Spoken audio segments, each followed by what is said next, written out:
Los vitoreros eran unos personajes dentro del pueblo de Lastres, unas personas distinguidas por su posición social, una familia que poco a poco después uno se da cuenta, pues curiosa, en cuanto que eran 3 varones, 3 mujeres, 6 hermanos viviendo en una casa señorial en la parte alta de Lastres. En un pueblo de los ciegos, el tuerto es el rey. Esta es la familia, de alguna manera, más acomodada que otros, porque era un pueblo de pescadores con muy pocos medios y recursos y, bueno, pues ellos vivían un poco mejor. Siempre fueron señoritos, siempre eran los que mandaban todo, especialmente en la iglesia. Ellos tenían mucho poder sobre los párrocos. A la salida de la iglesia, es decir, en la misa de 11 los domingos, pues por ejemplo, salían todos perfectamente vestidos, trajeados, los hermanos y las hermanas, ¿no?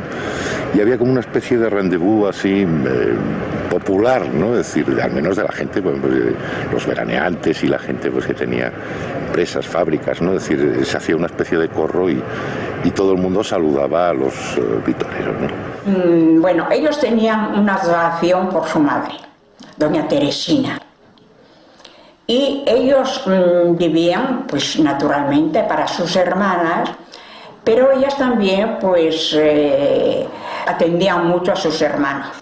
Si mi padre venía de Cuba y era por lo tanto indiano, ellos venían de México, eran indianos, y bueno, siempre hay una compenetración y un cambio de impresiones y una amistad relativa, ¿no? Pero una amistad que existió. Yo recuerdo que aquellos señores, que eran los que nos habían hecho el Belén, que nos daban los paquetes de caramelos y de mazapanes el Día de Reyes, para nosotros eran como dioses.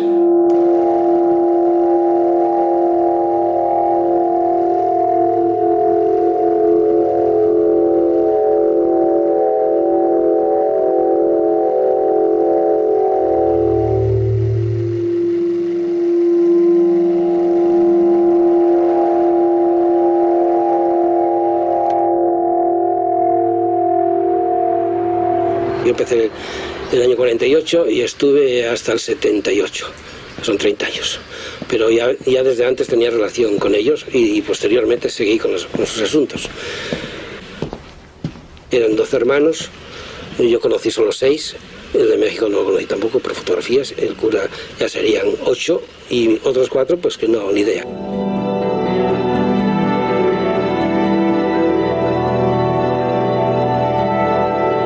Antonio pues pasaba la vida por aquí con las fotografías, como tú sabes, era un admirador de la fotografía y del cine, y agarraba una máquina y un trípode y un chaval del taller, y a andar por ahí por las inmediaciones de Lastres para hacer sus fotos el día que estaba bueno, o cualquier acontecimiento que hubiera, él estaba allí con su máquina. Porque Antonio pues tenía ingenio, sabiduría, porque realmente parece imposible que él haya hecho todo lo que hizo, porque además tenía un dominio sin tener ninguna especialidad de nada, pues era capaz de inventar y además tenía una sensibilidad fantástica. Antonio Chispa, así fue, dicen, el inventor de la máquina de hacer cigarrillos y del nacimiento del Belén, de la combinación de luces y demás, que fue una maravilla, ya que aquí llegaban hasta de parroquias los niños de León y de toda Asturias, todos los domingos. Era una fiesta por ver el Belén. Era un señor muy audaz, muy diplomático, sabía estar, hasta donde podía llegar, era muy hábil en todos los terrenos, muy hábil. Agustín era el hombre serio, el hombre, como decíamos, es el de las finanzas, el de la política, el de las relaciones públicas, ¿no? El que daba el tono en todo, pues era Agustín. Era político y era el que tenía relación con esto y con esto. Si una persona llegaba a pedir un crédito o un favor del orden que fuera, nadie se atrevía a firmarlo o a negarlo sin antes consultar con Agustín. O mejor dicho, todos en familia, porque decidían todos. Pero él de alguna manera era ya te digo, el amo de casa, el que hacía de cabeza de familia. Agustín se entendía muy bien con Antonio, tanto uno como otro se entendía muy bien. Don Antonio era el inteligente, digamos. El otro era más dictador, en una palabra, era el que más eso. Y que valga la redundancia, pero ellos, cuando había un entierro de cierta categoría, digamos, murió don fulano o eso, entonces iban al entierro, iban don Agustín y don Antonio. Y cuando moría un pobre, iba don Ángel. Siempre iba alguien a un entierro, ¿eh? Siempre, siempre, siempre, siempre. Queda, por último, entre los varones, pues don Angelín, que así le llamábamos. Alguien decía de que efectivamente que era un verdadero ángel, porque era sencillo, era llano, y fue el último de los 3 varones en quedar. Y Ángel pues era más bien el hombre del campo. Él llevaba los bosques, tenía plantaciones de eucaliptos y pinos, llevaba el jardín y la huerta, y que se ocupaba más bien de lo rural. Ángel, que dicen que fue en realidad el que hizo la fortuna de México. Le gustaba muchísimo la naturaleza. Él se marchaba, tenía un bosque entre otras cosas, un bosque especial, y entonces los pájaros venían a él. Él tenía ya los pájaros avezados y les daba y tal y que cual, de modo que él vivía de la naturaleza. Para él era superior a todo.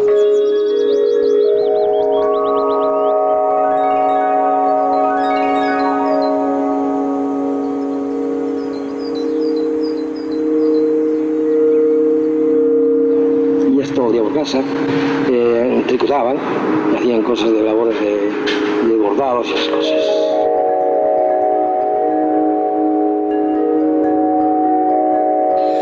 Nunca hablaron mucho del padre, ¿eh? O sea que más bien de la madre, quizá porque era la madre y vivió hasta muy mayor y murió en Santander, y yo la tenía siempre presente, a Teresa Lucio, de ahí que a ellos les llamaban los teresinos, porque ser hijos de Teresa. Es curioso que de su padre no hablan nunca, nunca. Yo nunca les he oído hablar, ni sé ni cómo se llama. Como tampoco hablaban de su pasado mexicano. De México hablaban casi nada, algo, pero poco. Al despertar la mañana quiere cantar su alegría a mi tierra mexicana. Yo le canto a sus volcanes, praderas y flores que son como talismanes del amor de mis amores. México lindo y querido, muero lejos de ti, que digan que estoy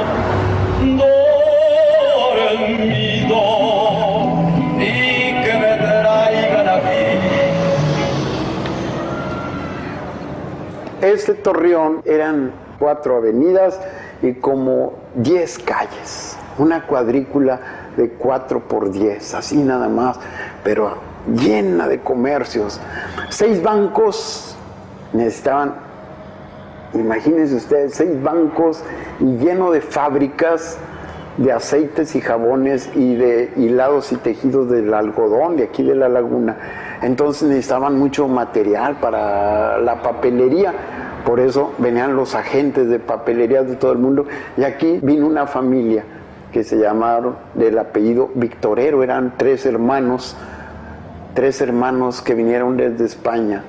Era papelería, pero un ramo también que tenían ellos para comerciar muy bien, tabaquería el modelo, y luego ¿sabe qué más vendían?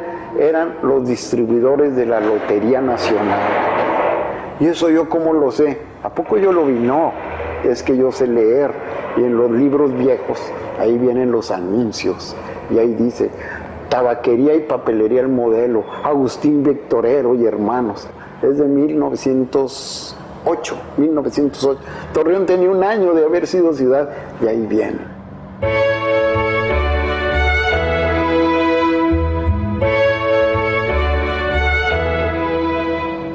Cuando Villa entró aquí a Torreón en 1914, Villa dijo: voy a fusilar a todos los españoles. No, le dijo el cónsul norteamericano Carruthers, no los fusile porque va a aparecer usted en la historia como un asesino. Bueno, y ya fue donde estaban escondidos abajo del banco en un sótano. Les dijo: señores, ustedes vinieron a México, que los recibió con las manos abiertas, pero se han portado muy mal con los peones en las haciendas. No los voy a matar, no los voy a fusilar para que no digan que Pancho Villa es un asesino, pero se van a ir a San Antonio, Texas, al Paso, Texas. Aquí está el cónsul y él les va a dar un salvaconducto para que lleguen. Y los corrió de México. Dice que en su vida hubo 3 hechos, 3 circunstancias providenciales. No dicen milagrosas porque ya sería mucho, pero dicen providenciales. Una fue la cosecha del algodón de 1914, en que siembran y compran una cantidad grande de algodón porque tenían la corazonada de que el año iba a llover. Y efectivamente dicen, llovió. Decía Agustín, la cosecha fue ubérrima. Venden el algodón en Inglaterra a un superprecio y con una super cosecha, y hacen la América en un año. Habían hecho ya toda su fortuna principalmente.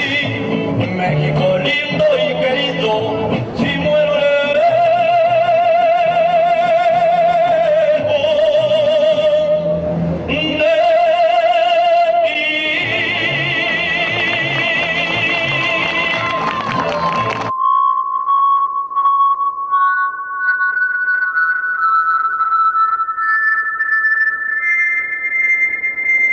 La cruz del Sueve, ellos son 3 cruces pusieron. La primera en 1905 y duró poco. Se cayó con un temporal y estuvo un año sin cruz. Pero después, cuando ellos salieron de México, de alguna manera echados por la sublevación de Pancho Villa, pues si salían y llegaban a España en feliz término, pues ofrecieron una cruz de mayor proporción y más consistente. Y la volvieron a poner en 1913. Y duró hasta el año 40 y algo. Un temporal la volvió a tumbar. Deciden retirarse hacia los años 20, me parece que fue, y entonces el hecho milagroso, el hecho que dice, en el año 28 deciden retirar todo el dinero que tienen en México y en el Canadá, y traen el dinero. En el 29 ocurre la gran crisis mundial y salvan el dinero. Esto para ellos fue una providencial. Y montaron la fábrica, instalaron la fábrica y metieron chavales de lastres, trajeron un maestro de taller que era la fábrica de armas de Oviedo, que el que aleccionó a los demás chavales que eran de lastres, chicos jóvenes de entre 18 o 25 años todos ellos. Allí mientras que estaban trabajando no se sentía nada. Yo creo que era tipo Alemania, en Alemania no sé cómo funcionan, pero cada uno estaba en su sitio y oye, ellos hablaban entre sí, pero de juergues ni de eso, ni una palabra allí más alta que otra, y sobre todo una palabra que fuera malsonante allí no puede existir, ¿eh?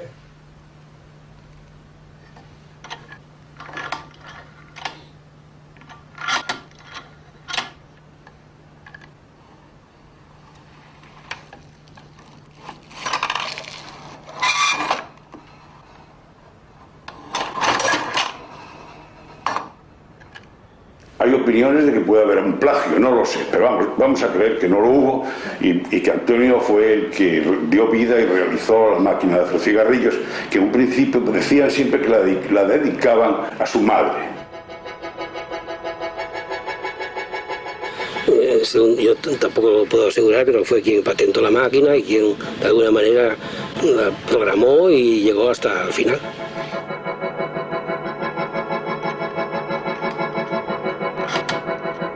Ellos la tuvieron por eso, para tener una ocupación ellos. A la vez daban una ocupación a 20 chavales, hombres del pueblo. También era un trabajo que les venía muy bien a esas 20 familias. Pero los beneficios nunca hubo beneficios en la fábrica, aunque siempre se hacía un balance general al fin de año positivo, pero sin grandes beneficios porque ellos la tenían, no dedicaban el 100% de las horas laborales a la fábrica, sino que esos mismos obreros alternaban labores en la casa, otros en el campo, algunos de ellos trabajaban en la fábrica y en las fincas.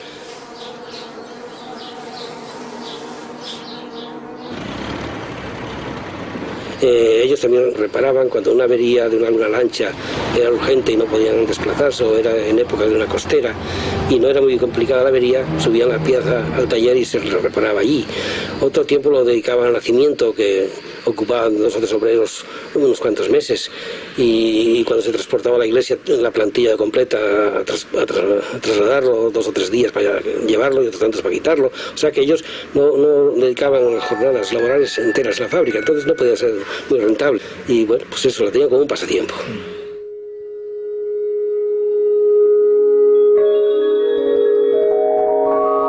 Tenían un montón de fincas y ellos las administraban, las plantaban, eran muy amantes de la naturaleza, de los árboles autóctonos principalmente, porque ellos apenas tenían eucalipto, eran muy amantes del bosque y tenían al lado de casa uno se llama El Canto, que ahora es de las monjas, pues eso lo tenían lleno de caminos hechos para encizar, para quitar la pendiente de la finca, tenían bancos, muchas flores, rosales, e incluso sembraban cosas entre los árboles porque les gustaba alternar el cultivo con el arbolado.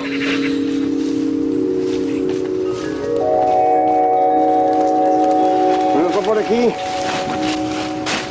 por aquí tocan rosales, unos setos de rosales de arriba abajo, y por aquí ciruelares.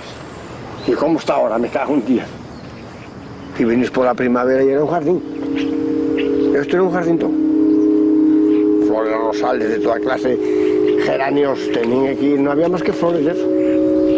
Esto estaba plantado de pinos. Y cuando lo cogieron los monjes, quitaronlos y después pusieron lo de eucaliptos. Y ahí, en eso otro que se ve por ahí, eso eran todo abetos y eso. Y ahí sí, había unos pumares grandísimos. No era manzana que sí lo que tenían, lo que sí tenían una manzana que era muy bueno, porque estaba todo el día dando en el sol. En esa pumara que digo que está ahí para abajo, estaba garroteando el sol todo el día y era manzana tenía muy buena presencia porque tenía un color fabuloso, colorado del sol y eso, pero porque fuera buena clase, bueno, la verdad no. Es cosas claras.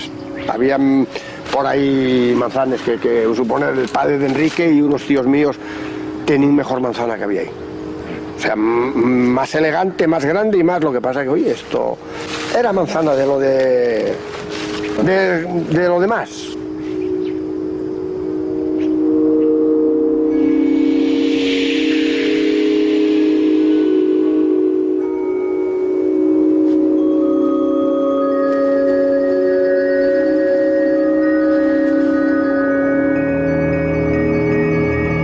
Ángel Vitoria madrugaba todos los días a las 8 de la mañana para hacer las lecturas del observatorio meteorológico. Hacía la lectura de la pluviometría, el termómetro de máxima y de mínima, y se mandaba un estadillo mensual al Ministerio del Aire de Madrid. No se predecía el tiempo, pero sí se decía lo que había pasado, y fue bueno para mucha gente tener una estadística de 60 años del microclima que hay en esta zona.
Viven entonces en la época más feliz de ellos.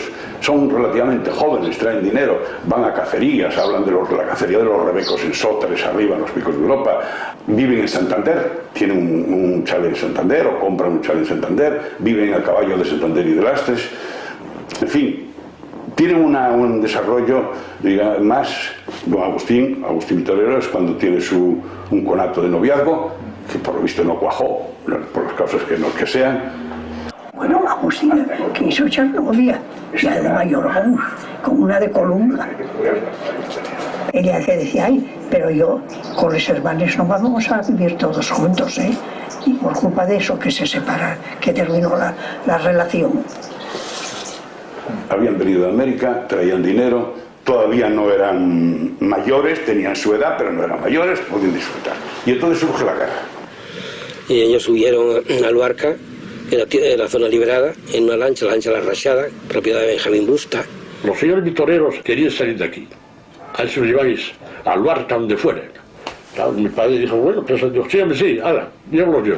Entonces ese día, ellos bajaron por San Roque, por camino ese que decía de ahí atrás, hasta el muelle, de noche. Entonces pusimos la boca del muelle, aquí a la salida, al niño enfrente del muelle, para arrancar. Porque si arranca arriba, el ruido, oye, siento lo del pueblo que viene, esa lancha, ¿qué ruido va a ser ese? ¿No me entiende que no se puede hacer ese por los suelos? Pero la gente no los quería tomar, aunque fueran de derechas, porque Lastres tampoco era un pueblo agresivo políticamente. Incluso esa noche gente de izquierda hizo un apagón o simuló un apagón en todo el pueblo para que ellos pudieran salir de casa y bajar hasta el muelle para no ser vistos. Aquí aparece el tercer hecho milagroso. Dicen que es providencial, las malas lenguas dicen que fue un sabotaje, pero bueno, también para los sabotajes puede haber algo providencial en los sabotajes, o sea que por eso no lo vamos a descartar. El apagón tuvo que ser de por sí. Era el 7 de febrero y las líneas eléctricas de aquella, por la mínima, quedamos sin luz en casa, quedamos sin luz en el pueblo, ¿no entiendes? Un puente que se movía en el viento. Ya estaba un cable tirado y sin luz. No, yo creo que aquí no hubo complicidad, ni hubo ninguna cosa favorable para nosotros, no. Entonces nada, andamos a mar, a peñas arriba, a mar, lo que pudimos afuera. Porque calculamos que la gente iba a salir a buscarnos. No, llegamos a Luarca perfectamente. Ellos tuvieron una temporada y luego marcharon a Pontevedra. Y luego ya que se terminó la guerra, todo que se liberó Asturias, ya salimos para casa también, para aquí. Y no, en medio de todo, ellos tuvieron suerte, pudieron escapar y después fueron para Galicia. Ellos vinieron, pasó la guerra y no les pasó nada. Y a otros, mira. Cuando regresan, bueno, vienen una especie de aureola, son los hombres que se fueron, los que se lograron escapar, evadieron el bloqueo, en fin, todo esto. Regresan y se convierten en lo que yo llamo en el caciquismo ilustrado. Cogen el mando.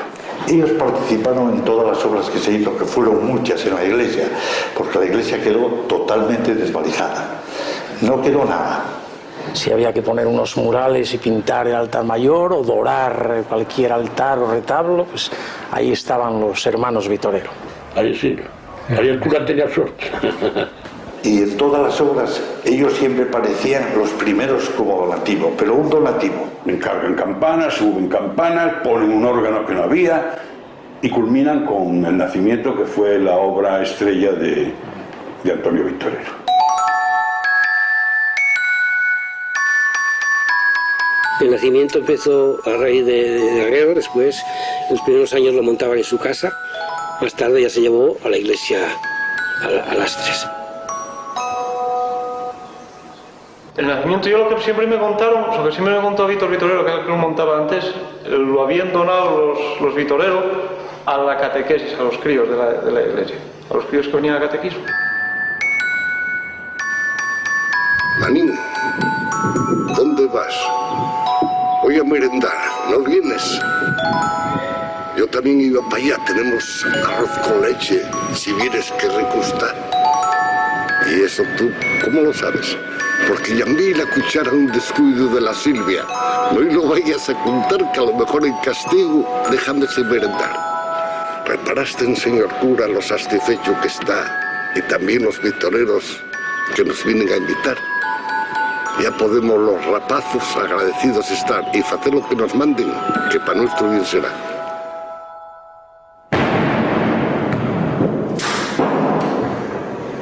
El Belén siempre empezamos a montarlo el primer fin de semana de octubre, porque solo trabajamos lo que son los domingos o los sábados, como en este caso. Entonces empezamos el primer fin de semana de octubre y vamos todos los sábados hasta mediados de diciembre, o así que se termine de montar.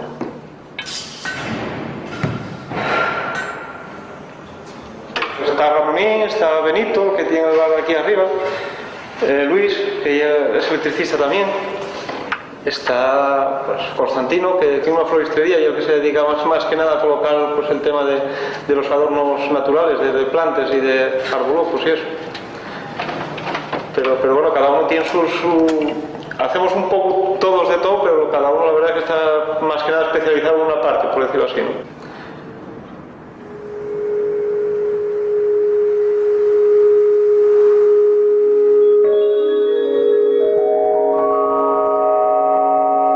Yo para mí, ellas eran buenas.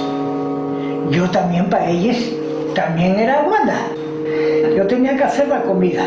Y la otra criada, que estaba, la jovita que estaba conmigo, tenía que planchar las camisas y hacer la limpieza de casa. Yo estuve sirviendo mucho, pero en ninguna casa trabajé tampoco como aquí. Muy poco. No eran delicadas, nada, no iba nunca detrás de ti, ni nada de nada. Y rezábamos, ya digo, el rosario todos los días. Desde la cocina hasta el comedor, don Antonio caminando, rezando el rosario. Y nosotros de rodillas en el comedor, rezando con las señoritas allí, rezando el rosario. La vida de ellas era completamente estar en casa, nada más que bien cuando salían a ir a misa. Sí. De modo que era la vida que se hacía. Una vida sencilla y con noticias locales. Ya llegaste, sí. ¿Qué estuviste con novio? Y preguntando que, bueno, gustaba a ellos mucho saber. Ellos ellos gustaba que tuviéramos novio. Ellos gustaba, no. Ellas siempre a mí me decían, no. Mujer, no cojas un marinero, que claro, de aquella ganábase muy poco y era la vida de otra manera y tal. Pero bueno, yo no hice caso. Regalos no hemos dado nada. Yo cuando era santo mío, dame la beba una santina. En vez de darme mío o 2.000 pesetas, dame una santina. Pues no eran mujeres de muchas lecturas, sin embargo eran mujeres religiosas, cuidaban mucho a la gente, la atendían, sabían de los que estaban enfermos, los que estaban necesitados y los ayudaban.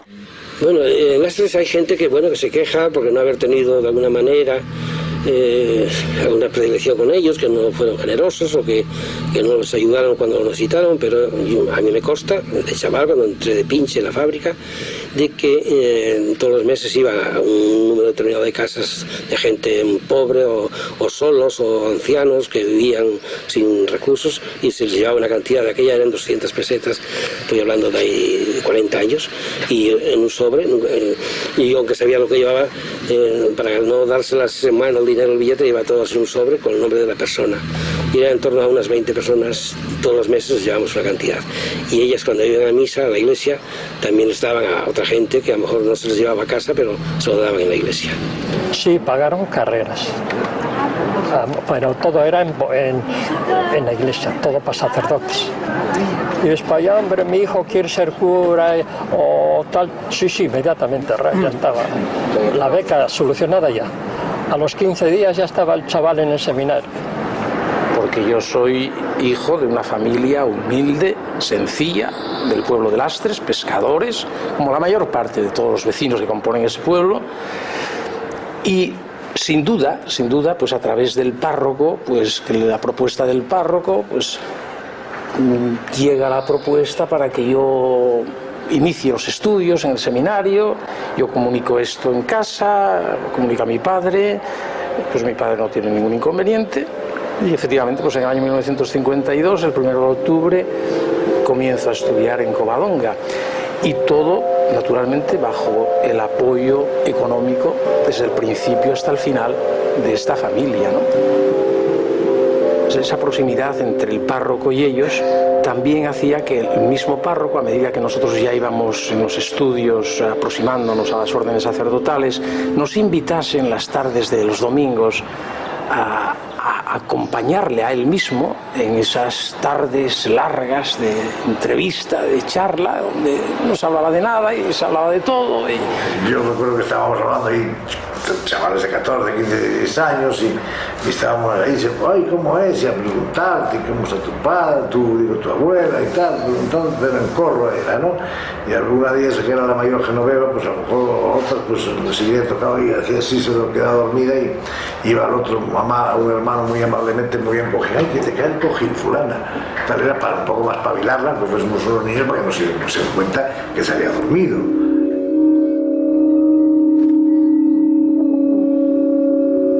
Llegábamos con nuestras notas, nos felicitaban, nos invitaban un día a comer y veía la frugalidad con la que se comía, veía como no había una distinción de un vino, de nada, no se comía marisco como se pudiera incluso comer, no, se comía bien, tenían el servicio, tenían las personas que atendían a la casa, pero era de lo más austero todo, de lo más austero. Entonces, la mejor manera de dar gloria a Dios sería ponerse aquí. Si toda la naturaleza y todo es divino y todo es maravilloso, aquí hacerte, pegarte unas mariscadas aquí y con sidra en este jardín, con estas flores mirando más, eso sería la mejor manera de dar gloria al Creador, de hacer un canto, pero casi franciscano, vamos. Esta es una cuarta máquina. Antes de este hubo otras tres. Aquí en la iglesia me parece que fue en el año 41 la primera vez que se expuso esta máquina en la iglesia. Antes de la guerra ya hubo otras tres. El funcionamiento era similar, solo que tenía menos funciones. Esta máquina, la cuarta, lo que resultó no fue de meter cosas nuevas a las otras, sino que fue de ampliar. Bueno, pues el motor es de un organillo antiguo también. Lleva una serie de reductores y luego ya todos los contactos. Lleva un pequeño transformador a 5 voltios, a 5,5 se puso, que este es ya más moderno porque el otro pues quemó. Y luego aquí lleva un pequeño reloj que es con el que se ajusta todas las excéntricas de la máquina. Pues todos los años les dejamos pues flojos para evitar que la madera coja malformaciones o que rompa, que no esté en tensión, vamos. El tarro es este, ¿no? Esto de aquí. Estos van todos aquí. Bueno, esto hay que colocarlo con mucha paciencia, todo que coincida. Tiene que coincidir todavía porque no chisporrotea después abajo, salen chispas. Bueno, esto nada, aquí llevan disoluciones electrolíticas. Entonces, esto va girando como a modo de un cigüeñal de un coche, ¿no? Va metiendo uno y sacando otros muy despacio. Entonces, cuando el carbono ya toca el líquido de la disolución, ya empieza a haber una conducción eléctrica. Pero hay una conducción con una resistencia, por eso calienta lo que... Entonces, a medida que se siguen acercando los dos carbonos, disminuye esa resistencia, aumenta la intensidad, por lo tanto aumenta la claridad de la bombilla, de las bombillas que estemos intentando. Y eso es lo que da la sensación pues, de un proceso lento de amenecer, de oscurecer, de ponerse el arco iris, de quitarse. Cuando se está ajustando la máquina hay que ir parte a parte. Entonces quitamos los fusibles, los plomos, y luego vamos poniendo uno a uno y mirando, ¿no? Para que el proceso de salir o entrar, por ejemplo en este caso la luna o la gloria, cualquier cosa de esas, pues que no interfiera luces exteriores a ello. Luego ya se conecta todo y ya se pone en conjunto. Pero sí, hay que ir uno a uno. Ahora hicimos unas tablas de voltajes y de intensidades, de tal manera que bueno, ya se nos hace un poco más fácil el ajuste. Pero antes se hacía a mano siempre. A mano, o sea, gota a gota, prácticamente de artesano total. Sí, no, tiene detalles muy curiosos.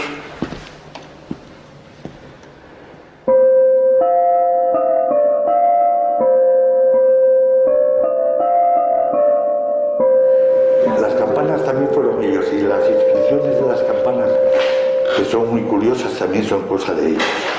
Sí, tenemos la campana pequeña, que llamamos, es la más pequeña, que pesa unos 200 y pico kilos. Y esa, entonces morían más niños que ahora. Y entonces la campana pone: con mis trinos campaniles proclamo paz y victoria, y a las almas infantiles acompaño hasta la gloria. Y esta dice: al amanecer del día llamo al pueblo a la oración para pedir a María su celestial bendición. Todo eso, imagínenselo, que es de don Antonio. Yo no lo sé, pero como lo conocí tanto y sé cómo era él, seguro que todas estas inscripciones las citó él. Esta casa aguanta los árboles. Y los de abajo el colegio. Que fue una pena, hombre. Se acordaron del colegio al final, ya cuando ya no vais a quedar. ¿Cuál es la casa de ellos?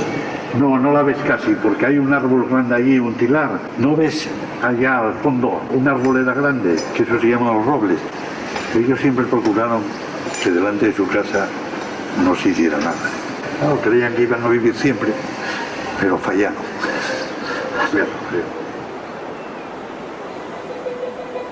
Ellos se jactaron siempre de que habían logrado traer la ayudantía y habían conseguido de Fernández Ladreda al puerto. Puede ser que sea verdad, vamos, conseguir el puerto es mucho decir, ¿no? Pero bueno, que habían influido de una manera decisiva en el puerto de Lastres. Y se hicieron los planos y los tenían ellos. Eso demuestra que estaban muy ligados a la obra. Y cada vez que venían los ministros a ver las obras o el desarrollo de las mismas, ellos estaban en primera línea y diseñando las obras. Y ellos incluso fueron a Madrid en 2 ocasiones con el muelle. Bueno, yo de alguna manera creo que tuvieron mucho que ver. Uno porque era diputado él y otro porque después pues tenían influencia con los ministros de entonces y con otras gentes que estaban llegados al gobierno.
En esa misma época fue cuando crean aquí en Lastres la Casa del Pescador.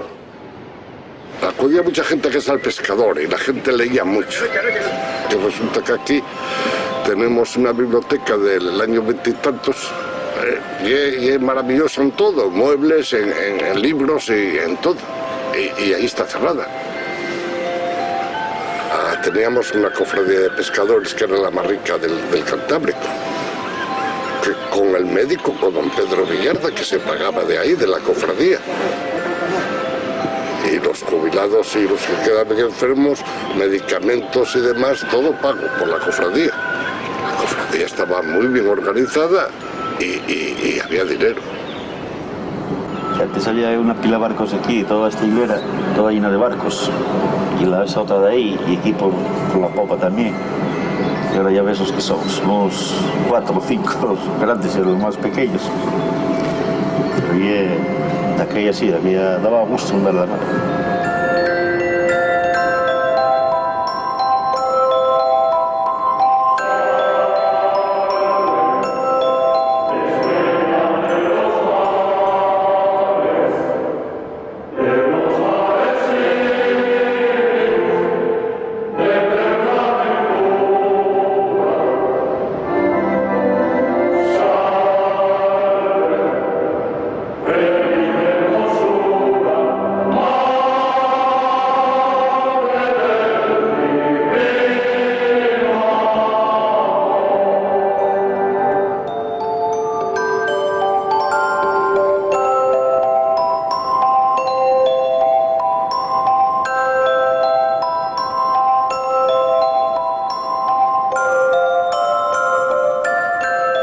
Sí lamentamos, yo lo voy a comentar en casa, oye, muchos, oye, más valdría los vitoreros que eso, que invirtieran en lanchas, ¿no? Que dieran trabajo, como otros dieron, ¿eh?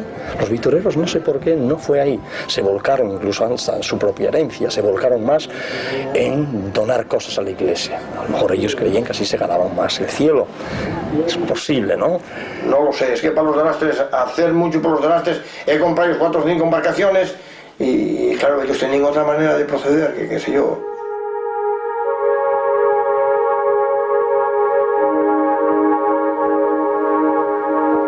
La Cruz del Sueve se les ocurrió volver a instalarla porque ya eran mayores, pero bueno, tenían medios y podían, y tenían el taller, todo era desarmable y después se armaba allí.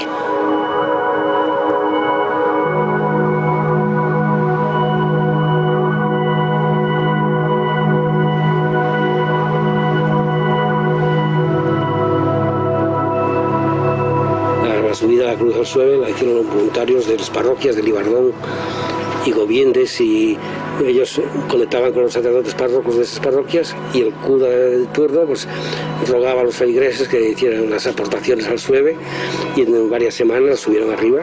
Y después los obreros de la fábrica, a mí me tocó también, en el año 54 se instaló, en 2 o 3 meses se instaló. Muchos que tenían así esta especie de deuda con los señores vitoreros, por las buenas o por las malas o por las motivaciones que sean, se pensaron a subir trozos de aquella cruz. Mi tío Benino me llevó, como, ¿quieres venir para el monte? Yo nunca había subido al Sueve. Sí. Y recuerdo que fuimos andando hasta el Sueve, desde Lastres. Y vi a multitud, a 20, 30, 40 hombres con trozos de una cruz metálica. Sueve para arriba. Y en septiembre del 55 se inauguró. De los hermanos solo subió Antonio y Ángel Vitorero. Agustín ya era muy mayor, ya no se atrevió. Aunque estuvo diciendo que hasta el último día que subía, para no decir que no subía, después de alguna manera pues paliaría la falta.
Sabes que la casa pues está justo en la parte más alta del pueblo, ¿eh?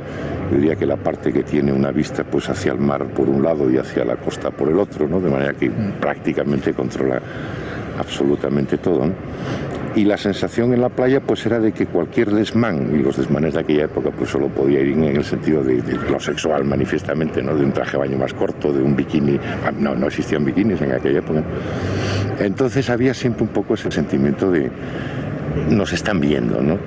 O nos pueden ver, ¿no? O qué dirán, ¿no? Pero yo creo que la fantasía incluía pues algún tipo de lente mágica o de telescopio, de aparato, de prismático, algo así que por el que se veía casi todo, ¿no?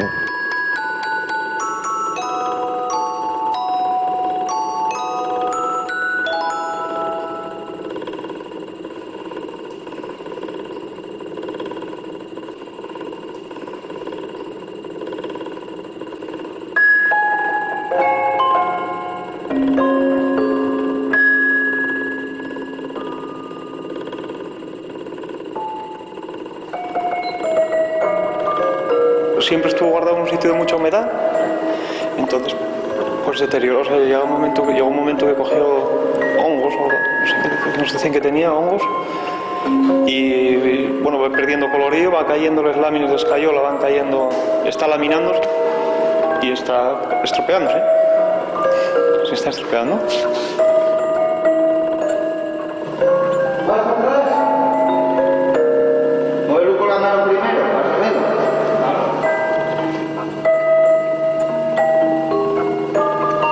La luna sale bien, ¿eh? No. Uy, ahí pega un quite. Oye, que está choco. Vamos a parar esto un poco, porque esto no está bien. coinciden qué? No me gusta mucho cómo coinciden. Y bueno, están bien, están torcidos o algo. No, pero eso sería ya más bien de aquí, yo creo. Esta posa manta bien. Esta posa manta bien. Está bien, queda un poquillo torcida, ¿verdad? Bueno, me cago en una puta. Y en las noches porrotea bien, vamos. Pareces un paje de los Reyes Magos. ¿Quién yo? No hay tanto. Y este cabrón, hijo puta, ¿por qué me hace esto? Cabrón, hijo puta. ¿Ves? La puja, cómo tira de un lado, como no lo lleva por medio. No hay manera de solucionarlo eso. No, hombre, no, estuvo solucionado toda la vida, ¿cómo va a estar solucionado ahora?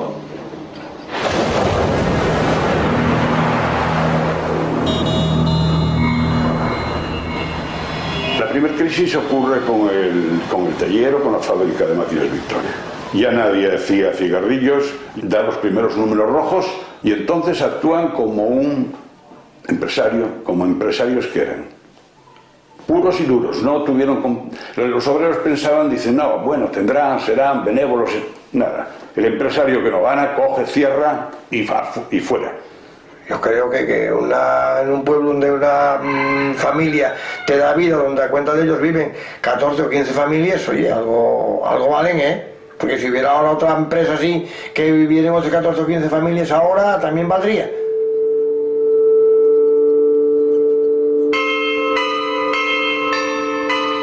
El que mandaba era Agustín aparentemente, pero el que mandaba en la sombra era Antonio. Entonces la casa en que murió Agustín seguía el mismo ritmo y con el mismo auge, porque estaba el cerebro allí, estaba el motor, que era don Antonio. Pero al morir don Antonio en el año 64, pues ya la casa iba flaqueando un poco las fuerzas sociales de la casa.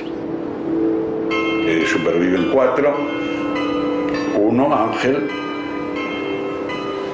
pocas luces en aquel momento ya, un hombre ya muy dado, muy cascado de la vida, ya francamente en época senil, y las 3 hermanas. Y la que coge las riendas de la casa es Elvira Victorera.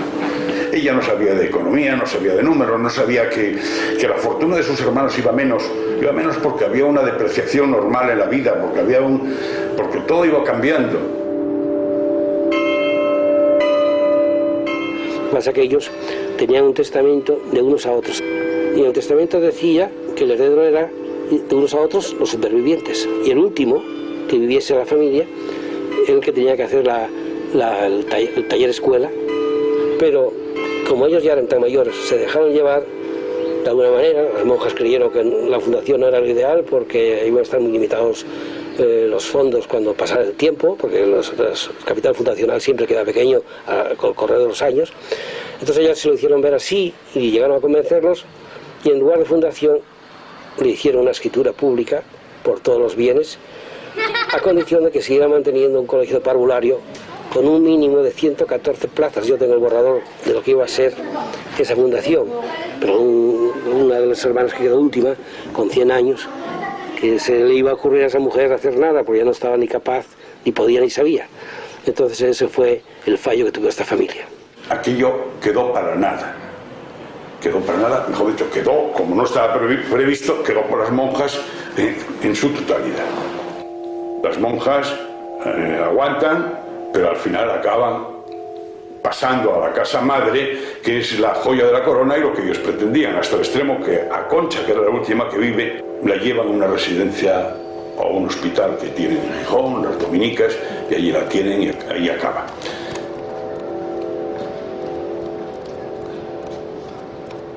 Yo considero que aquí faltó una dimensión social, pero que carecieron de ella y que no tuvieron esa sensibilidad con la cual hubieran entrado y hubieran quedado para siempre en la historia de Lastres como los grandes hombres de Lastres, porque tuvieron todo, absolutamente todo para ello.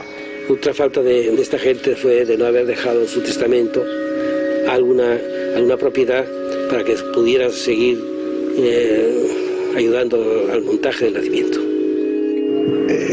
su envejecimiento que va por un sitio, ¿no? Y la modernidad del país que va por otro, ¿no? Y hay un momento en que se cruza y no sabes lo que pasa, pero el país se hace moderno y ya no necesita de ese tipo de recursos humanos, espirituales o personales, ¿no? Y entonces desaparecen, ¿no? Y dices, ¿cómo es posible que una gente que haya sido tan importante, entre comillas, y haya desaparecido del mapa sin dejar rastro, ¿no? Pero eso sucede, yo creo que es algo inherente a la modernidad, ¿no? y al progreso, ¿no?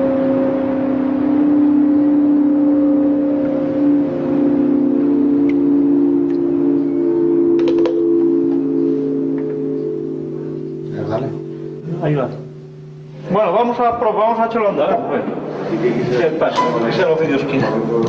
No conté el cacho, ¿dónde está?